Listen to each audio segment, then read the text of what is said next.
Hello friends, my name is JJ, and in case you are wondering why I am filming in front of this green screen instead of my trademark wall of knickknacks, it is because I am currently in Toronto, a place where I seem to be spending more and more time these days. And last week I was at one of Toronto's famous outdoor street festivals where I bought these, a little packet of Toronto-themed stickers made by a wonderfully talented local artist who runs a Toronto-themed merch company called Champagne Sundays. As longtime viewers know, there is nothing I love more than someone coming up with a list of things associated with a place that I can then investigate and explain back to you guys. So that is what we are going to do today. We are going to learn about 10 Toronto things. You ready? So, as we know from my previous award-winning video on Toronto's history, Toronto is the largest city in the nation of Canada, and indeed one of the largest cities on this entire continent. But compared to some of the cities above it, Toronto has always struggled a fair bit with its sense of identity. New York, Chicago, LA, Washington, DC, Boston. It's not too hard to think of all sorts of cliches associated with those places. But Toronto? What is iconically Torontonian? Part of this crisis of identity has to do with some of the stuff I talked about in the previous video. For a long time, Toronto was actually quite proud of being more boring and bland than other cities, because this was bound up with their sense of themselves as a more moral, disciplined, and Christian place. But then, around the 1970s or so, as the city became more secular and multicultural, Torontonians shed their so-called Toronto the Good reputation and became whatever they are now.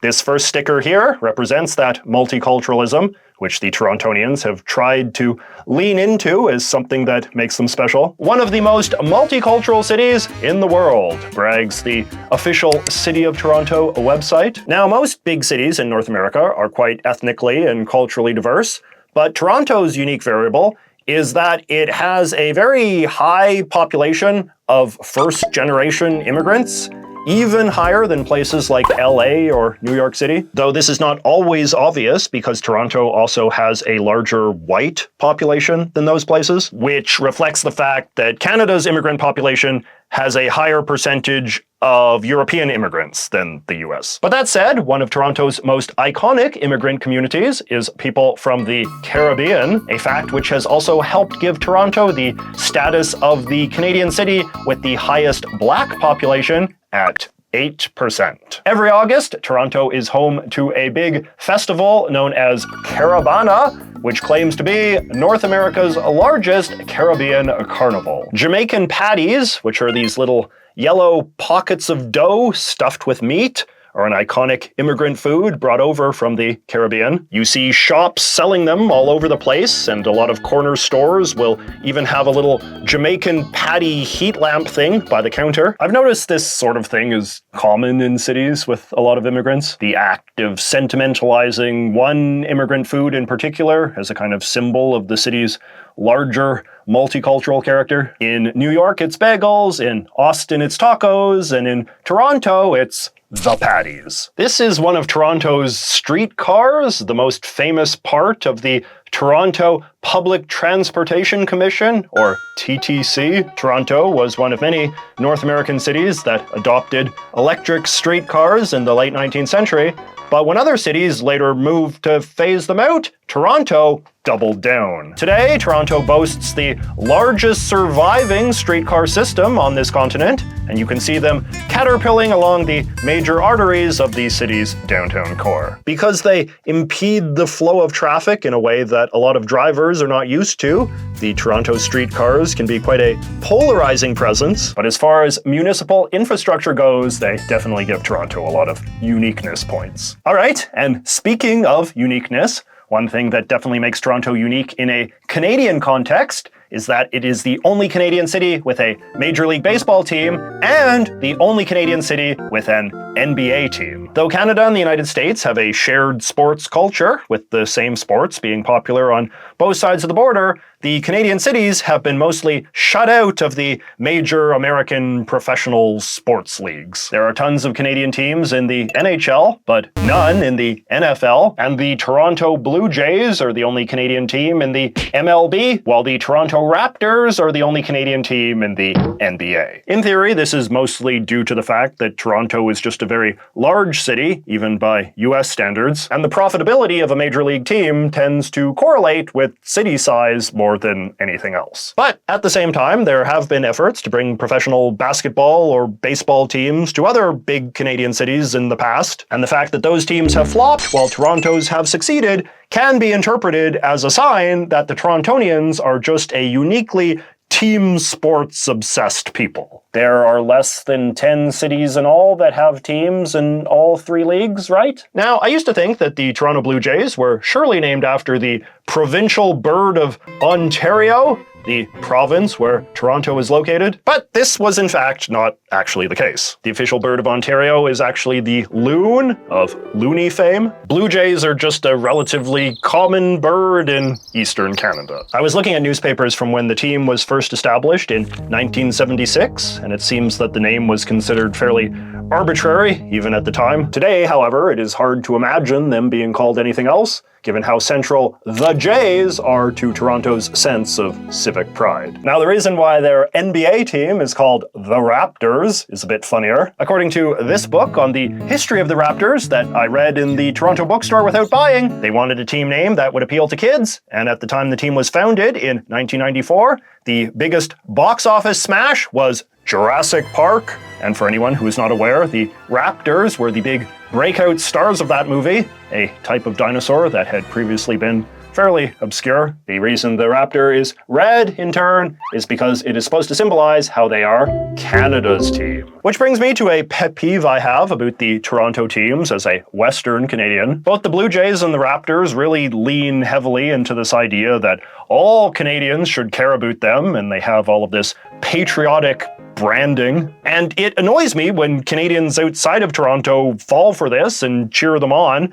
because this is very much not how local sports teams are supposed to work. I mean, the NBA and MLB are not the Olympics. The point of the teams in the North American leagues is to support civic pride, not nationalism. The Toronto teams were not created for Canada. They were created for Toronto. And if Vancouver or Montreal had been able to keep our teams afloat, this wouldn't even be up for debate. Really, the whole cheer for the Canadian teams idea just strikes me as another example of Canada's obnoxious and obsessive anti-Americanism. Since no one outside of Toronto cares that much about Toronto, cheering for the Canadian team in the context of the NBA or the MLB will only be attractive to the extent that it gives you an opportunity to cheer against some random American team, and that just seems petty. Anyway, here is a sticker of where the Blue Jays play.